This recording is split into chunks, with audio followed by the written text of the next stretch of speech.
সমুদ্রপথে Italy যাওয়ার সময় লিবিয়ায় নৌকাডুবি, নিহত 10 বাংলাদেশের পরিচয় শনাক্ত, মাদারীপুরে পরিবারের শোকের মাতম।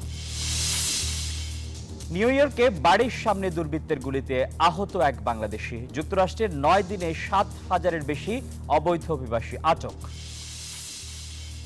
এবং জ্ঞানের আলোয় আলোকিত হতে বিদ্যার দেবীর কাছে প্রার্থনা আয়ারল্যান্ড প্রবাসীদের। কানাডার ক্যালগেরি ও অস্ট্রেলিয়ায় সরস্বতী পূজা উদযাপন।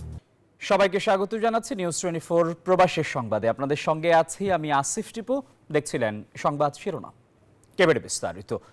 অবৈধভাবে সমুদ্রপথে ইতালি যাবার পথে নৌকা ডুবিতে নিহত 23 জনের মধ্যে 10 জনের পরিচয় মিলেছে। তাদের বাড়ি মাদারীপুরের রাজৈর উপজেলায়। মামা ভাগ্নে সহ নিহতের পরিবারে চলছে শোকের মাতম। এ ঘটনায় জড়িত দালালদের দৃষ্টান্তমূলক শাস্তির দাবি জানিয়েছেন স্বজন ও এলাকাবাসী। বেলাল রিজভির তথ্য ছবিতে, ডেস্ক রিপোর্ট। পরিবারের সচ্ছলতা ফেরাতে বিদেশের স্বপ্ন, অবশেষে অবৈধভাবে সমুদ্রপথে ইতালি পাড়ি জমাতে গিয়ে একসাথে একই উপজেলার 10 যুবকের মৃত্যু, যাতে এলাকা জুড়ে শোকের মাতম। স্বজনরা জানায়, দালালদের খপ্পরে পড়ে গত 1 জানুয়ারি ইতালির উদ্দেশ্যে বাড়ি ছাড়েন মাদারীপুরের রাজৈর পৌরসভার পশ্চিম সরমঙ্গল গ্রামের হাসান হাওলাদারের ছেলে টিটু। সাথে যান মামা আবুল বাশার আকনো। গত 24 জানুয়ারি লিবিয়া থেকে একটি ইঞ্জিন চালিত নৌকায় যাত্রা করেন তারা, কিন্তু ভাগ্যের নির্মম পরিহাসে ভূমধ্যসাগরে নৌকাডুবিতে প্রাণ হারায় মামা ভাগ্নে। সোমবার তাদের মৃত্যুর খবরে পরিবারের শোকের ছায়া। আর কোনো আমার ভাই নাই, আর আমরা এই ঘরের 2টা ভাই আছি। এখন আমরা যে কোন মিলে বুঝ দেবো আর কোন মিলে রাখবো, আমরা সরকারের দ্বারা এই দালালের চুক্তি বিচারটা আমাদের জায়গা জমি যা ছিল বন্ধক এবং কিছু বেচা কেনা করছি ভাই বোন এবং আত্মীয় স্বজনের কাছে বলে নামাজ শুরু করছে, সেই সময় মোবাইল করছে বা ছবিও পাঠাইছে, মারা গেছে, এই যে ছবি দেখেন। অভিযোগ, ভিটে মাটি বিক্রি করে চড়া সুদে অবৈধভাবে তাদের বিদেশ পাঠানোর মূল হোতা রাজৈর হরিদাসদী গ্রামের স্বপন মাতব্বর, মজুমদার কান্দি গ্রামের মনির হাওলাদার ও ফরিদপুরের ভাঙ্গা উপজেলার আলীপুরের রফিক দালাল। দালালদের বিরুদ্ধে আইনগত ব্যবস্থার আশ্বাস দিয়েছে পুলিশ। আর নিহতদের লাশ দেশে ফিরিয়ে আনতে দূতাবাসের মাধ্যমে প্রয়োজনীয় পদক্ষেপ নেওয়ার কথা জানিয়েছে জেলা প্রশাসন। প্রত্যেকের তালিকা তৈরি করবো, তালিকা তৈরি করে আমাদের প্রশাসনিকভাবে আমরা এই মন্ত্রণালয়ে প্রেরণ করবো, এবং যাতে সুষ্ঠুভাবে তাদের লাশগুলো প্রত্যেকের পরিবার বুঝে পায় সে ব্যবস্থা আমরা করবো ইনশাল্লাহ।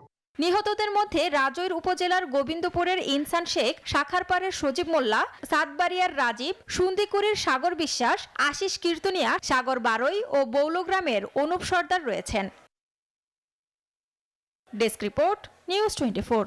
যুক্তরাষ্ট্রের নিউ ইয়র্ক নগরের ওজন পার্ক এলাকায় দুর্বৃত্তের গুলিতে গুরুতর আহত হয়েছেন এক বাংলাদেশি। রোববার রাতে ওই দুর্বৃত্ত তার কাছ থেকে মানিব্যাগ ও মুঠোফোন ছিনিয়ে নিতে চাইলে চিৎকার করায় তাকে গুলি করা হয়। আহত বাংলাদেশির নাম মামুনুর রশিদ। তাকে নিউ ইয়র্কের একটি হাসপাতালে ভর্তি করা হয়েছে। মামুনুর রশিদের এক বন্ধু জানান, আহত অবস্থায় পুলিশ মামুনুরকে উদ্ধার করে জ্যামাইকা হাসপাতালে ভর্তি করে, তবে তার অবস্থা সংকটাপন্ন নয় জানিয়েছে হাসপাতাল কর্তৃপক্ষ। এখন পর্যন্ত কেউ গ্রেপ্তার হয়নি বলে এনওয়াইপিডি সূত্রে জানা গেছে। এই ঘটনায় জড়িত ব্যক্তিকে গ্রেপ্তারের চেষ্টা চলছে। যুক্তরাষ্ট্রে অবৈধ অভিবাসীদের ব্যাপক ধরপাকড় শুরু করেছে দেশটির অভিবাসন ও কাস্টমস বিষয়ক আইন প্রয়োগকারী সংস্থা। এই অভিযানে 9 দিনে 7,000-এর বেশি অবৈধ অভিবাসীকে গ্রেপ্তার করা হয়েছে। প্রতিবেদনে বলা হয়েছে, কর্মকর্তারা বাড়িঘর, কর্মক্ষেত্র এবং অন্যান্য প্রতিষ্ঠানেও অভিযান চালিয়েছে। এছাড়া ধরপাকড়ের কারণে দেশ ছেড়ে যাওয়ার হারও অনেক বেড়েছে। এ পর্যন্ত অন্তত 7,412 জন অবৈধ অভিবাসনের অভিযোগে গ্রেপ্তার করা হয়েছে। তাদের মধ্যে প্রায় 6,000 জনকে বিভিন্ন জনের জিম্মায় ছেড়ে দেওয়া হয়েছে। জার্মানিতে অভিবাসন সীমিত করার পরিকল্পনার বিরুদ্ধে বিক্ষোভ করেছেন হাজার হাজার মানুষ। পার্লামেন্ট ভবন বুন্ডেসট্যাগের পাশে বার্লিনের ব্র্যান্ডেনবার্গ গেটের সামনে জড়ো হয়েছিলেন অন্তত 1,60,000 বিক্ষোভকারী। নতুন প্রস্তাবে ইইউ সদস্য নয় এমন দেশের নাগরিকদের জন্য করা হচ্ছে অভিবাসী আইন। এছাড়া সীমান্তে ব্যাপক কড়াকড়ি আরোপের প্রস্তাব করা হয়েছে। বিক্ষোভ থেকে সিডিইউর এই প্রস্তাবের নিন্দা জানানোর পাশাপাশি প্রস্তাবিত আইনটির পরিকল্পনা থেকে সরে আসার আহ্বান জানানো হয়েছে। যুক্তরাষ্ট্রের ন্যাশনাল প্রেয়ার ব্রেকফাস্টে আমন্ত্রিত অতিথি হিসেবে যোগ দিতে ওয়াশিংটন ডিসিতে পৌঁছেছেন বিএনপি মহাসচিব মির্জা ফখরুল ইসলাম আলমগীর ও জাতীয় স্থায়ী কমিটির সদস্য আমির খসরু মাহমুদ চৌধুরী। 5 ও 6 ফেব্রুয়ারি এই আয়োজনে যোগ দেবেন যুক্তরাষ্ট্রের প্রেসিডেন্ট ডোনাল্ড ট্রাম্পও। সোমবার সকালে ডালাস আন্তর্জাতিক বিমানবন্দরে মির্জা ফখরুল ইসলাম আলমগীর এবং আমির খসরু মাহমুদ চৌধুরীকে ফুল দিয়ে স্বাগত জানান ভার্জিনিয়া বিএনপির সিনিয়র সহসভাপতি জাহিদ খান। অন্যান্যদের মধ্যে উপস্থিত ছিলেন মজনু মিয়া, তুহিন ইসলাম, জহিরুল ইসলাম এবং পল্লব আনসারী সহ অন্যরা। যুক্তরাষ্ট্রে অনুষ্ঠিত এই আয়োজনে বিএনপির ভারপ্রাপ্ত চেয়ারম্যান তারেক রহমানও আমন্ত্রিত ছিলেন, কিন্তু তার পরিবর্তে মেয়ে ব্যারিস্টার জাইমা রহমান বাবার প্রতিনিধিত্ব করবেন বলে জানা গেছে। কাতারে প্রত্যক্ষ ভোটে হাজারীকে সভাপতি ও সাধারণ সম্পাদক মামুনকে নতুন নেতৃত্ব দিয়েছে প্রবাসী সাংবাদিকদের সংগঠন কাতার বাংলা প্রেস ক্লাব।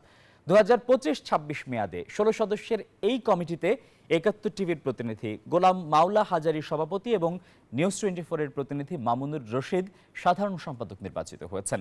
1 ফেব্রুয়ারির রাতে রাজধানীর দোহার নাজমায় স্থানীয় একটি রেস্টুরেন্টের হল রুমে ব্যালটের মাধ্যমে সংগঠনটির দ্বিবার্ষিক কাউন্সিল অনুষ্ঠিত হয়। নির্বাচন পরিচালক ও প্রধান নির্বাচন কমিশনারের দায়িত্বে ছিলেন মোহনা টিভির প্রতিনিধি ইউসুফ পাচোয়ারি লিঙ্কন। নির্বাচন পর্যবেক্ষক ও প্রধান অতিথি হিসেবে উপস্থিত থেকে ফলাফল ঘোষণা করেন কাতারে নিযুক্ত বাংলাদেশের রাষ্ট্রদূত মোহাম্মদ নজরুল ইসলাম। কমিটির অন্যরা হলেন জ্যেষ্ঠ সহসভাপতি আকবর হোসেন বাচ্চু, সহসভাপতি আমিন ব্যাপারী, সাংগঠনিক সম্পাদক আহসানুল্লাহ সজীব, কোষাধ্যক্ষ সাখাওয়াত হোসেন সাগর ও দপ্তর সম্পাদক শাহরিয়ার শামীম। কার্যনির্বাহী সদস্য হয়েছেন EM আকাশ ও ইউসুফ পাচোয়ারি লিঙ্কন।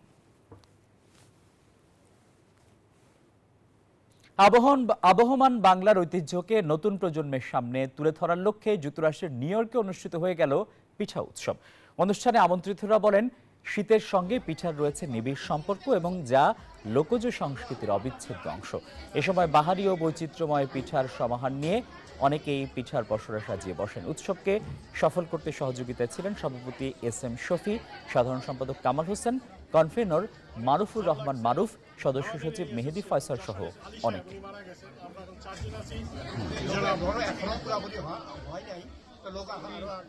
সরস্বতী পূজা বাংলা মাস মাঘের শুক্লা পঞ্চমী তিথিতে পালিত হয়। দিনটিকে বলা হয় বসন্ত পঞ্চমী। বসন্তের পঞ্চমীর দিন থেকে ঋতু পরিবর্তন হয় এবং ঋতুরাজ বসন্তের আগমন ঘটে।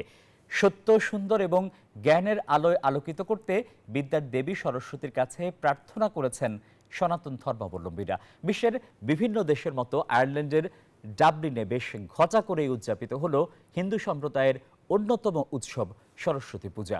আয়ারল্যান্ডের ডাবলিন থেকে বিস্তারিত জানাচ্ছেন সমীর কুমার ধর। প্রতি বছর মাঘ মাসের শুক্লপক্ষের পঞ্চমীতে বিদ্যার দেবী সরস্বতী পূজা করার কথা রয়েছে।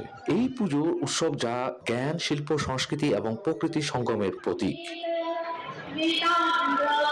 বসন্ত পঞ্চমী একটি নতুন সূচনা এবং জ্ঞান অর্জনের দিন। এই দিনটি জ্ঞানের মা দেবী মা সরস্বতীকে উৎসর্গ করা হয়। আয়ারল্যান্ডের সনাতনীদের অন্যতম স্থায়ী মন্দির BSCCA-তে অনুষ্ঠিত হয়ে গেল বাগদেবীর পূজা। মন্দিরে আগমন ঘটে প্রচুর ভক্তবৃন্দের, আর পুজোর আমেজ হয়ে ওঠে মুখরিত। দিনব্যাপী আয়োজিত এই পুজোর উৎসবে ছিল প্রথমে সরস্বতী পূজা, এরপর শিশুদের হাতে খড়ি, সাংস্কৃতিক অনুষ্ঠান, পুষ্পাঞ্জলি, যজ্ঞ, আরতি এবং সবশেষে নিরামিষ প্রসাদ বিতরণ করা হয়। এখানে আমরা সবাই বাংলাদেশি কমিউনিটি, ইন্ডিয়ান কমিউনিটি সবাই এসেছি পরিবারবর্গ নিয়ে।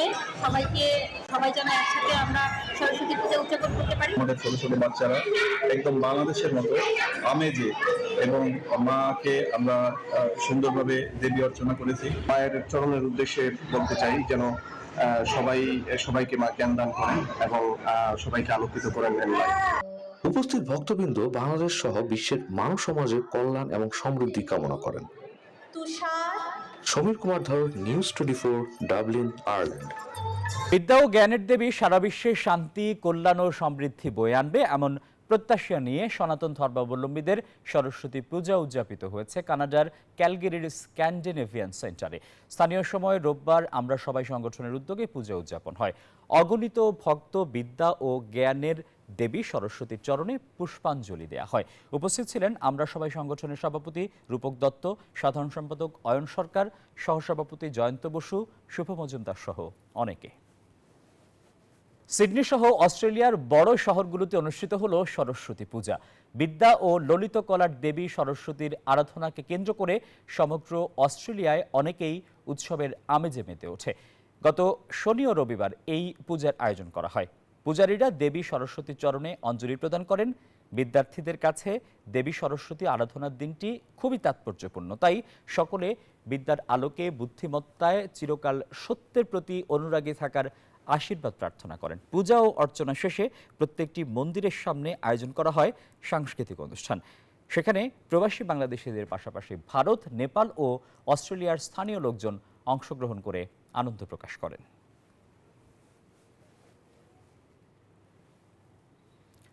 প্রবাসের সংবাদের সময় হলো একটা বিরতির। আরো খবর নিয়ে ফিরছি, আমাদের সঙ্গেই থাকুন। নিউজ 24 প্রবাসের সংবাদে স্বাগত জানাচ্ছি আরো একবার।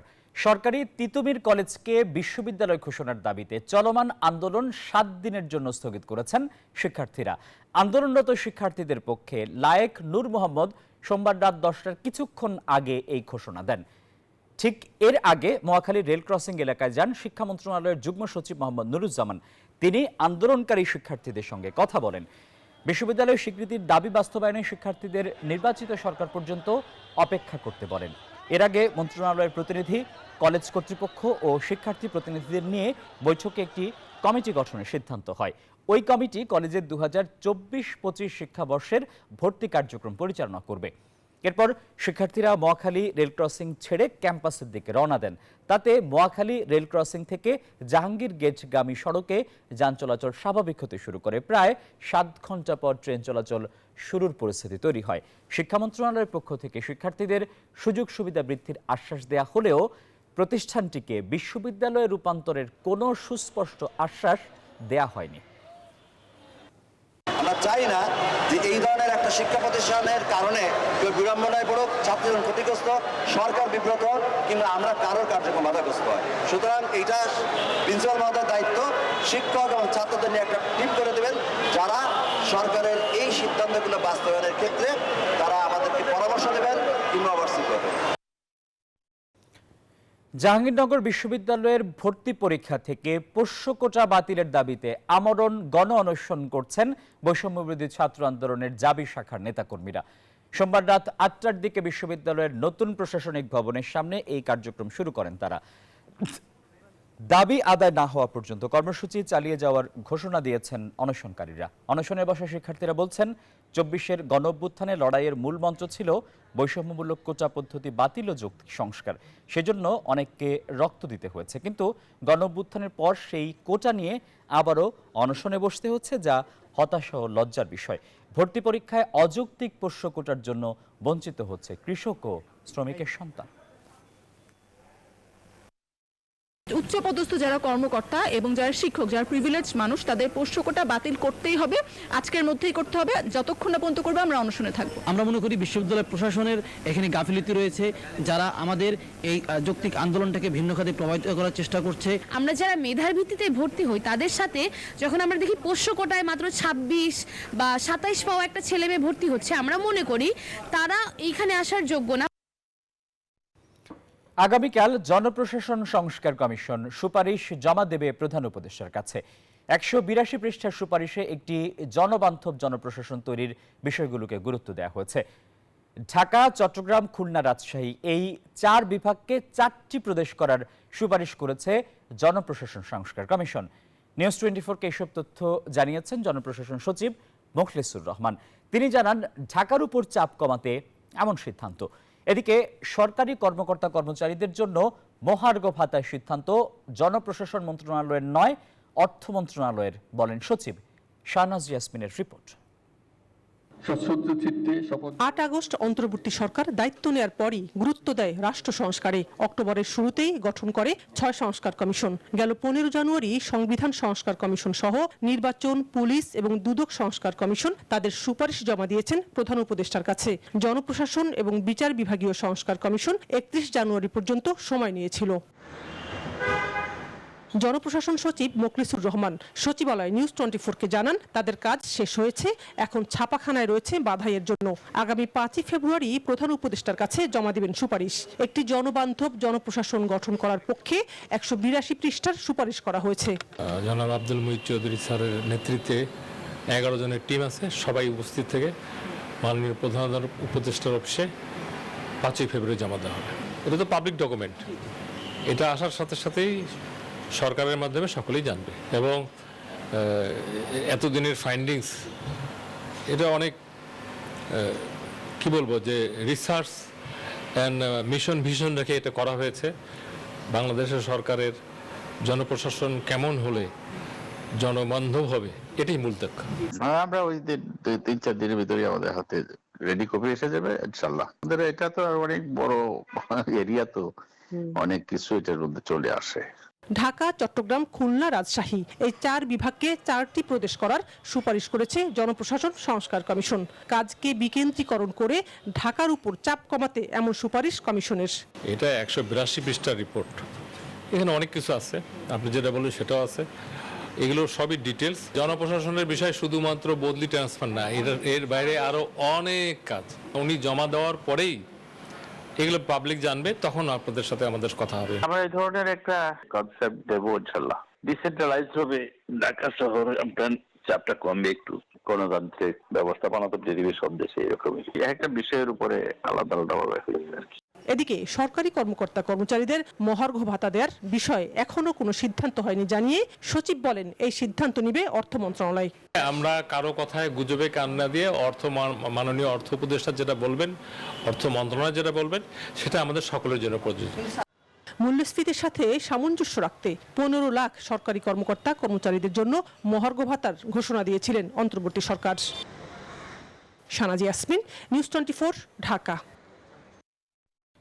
ক্ষমতাচ্যুত শেখ হাসিনার সহযোগীরা বিপুল অর্থ ব্যয় করে অরাজকতা সৃষ্টি এবং ভুল তথ্য ছড়ানোর অপপ্রয়াস চালাচ্ছে, এমন মন্তব্য করেছেন প্রধান উপদেষ্টা ডক্টর মোহাম্মদ ইউনূস।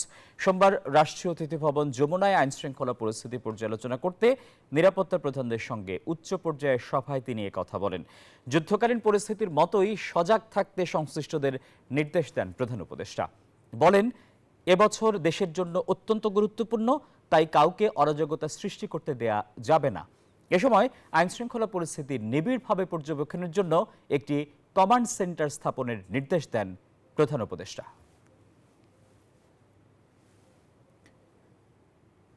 পতিত স্বৈরাচারের পক্ষে যারা লিফলেট বিতরণ করবেন তাদের গ্রেফতার করা হবে বলে জানিয়েছেন প্রধান উপদেষ্টার প্রেস সচিব শফিকুল আলম। রাজধানীর ফরেন সার্ভিস একাডেমিতে একথা বলেন তিনি। লিফলেট বিতরণ করবেন তাদেরকে জন্য আমাদের কড়া মেসেজ, তাদেরকে অ্যারেস্ট করা হবে। কারণ লিফলেটের মধ্যে যে সমস্ত কথা আছে সেটা খুবই খুবই মানে ল অ্যান্ড অর্ডার সিচুয়েশনকে হুমকি এফেক্ট করার কথা, মানে এটাকে আন্ডারমাইন করার এদের বিরুদ্ধে ব্যবস্থা নেওয়া হবে। সংস্কার একটি চলমান প্রক্রিয়া, এর জন্য নির্বাচন আটকে রাখার কারণ নেই বলে মন্তব্য করেছেন বিএনপির সিনিয়র যুগ্ম মহাসচিব রুহুল কবির রিজভী। বলেন, আগামী দিনে কোনো আন্দোলনে গুলি কিংবা শটগানের ব্যবহার নিষিদ্ধ করতে হবে। সংস্কার তো যুগ যুগ ধরে চলবে, এটা তো চলমান প্রক্রিয়া। জনগণের যে দাবি, ডিমান্ড, এই ডিমান্ডের উপর ভিত্তি করেই তো সংস্কার হবে, কিন্তু তার জন্য নির্বাচন আটকে রাখার কোনো মানে হয় না। এই দেশে যেন কোনো বিক্ষোভ, কোনো আন্দোলন যাই হোক না কেন, সেখানে আইন শৃঙ্খলা বাহিনী গুলির ব্যবহার, শটগানের ব্যবহার চিরদিনের জন্য নিষিদ্ধ করতে হবে। আর এই ছিল নিউজ 24 প্রবাসের সংবাদে। এতক্ষণ আমাদের সঙ্গে থাকায় সবাইকে ধন্যবাদ।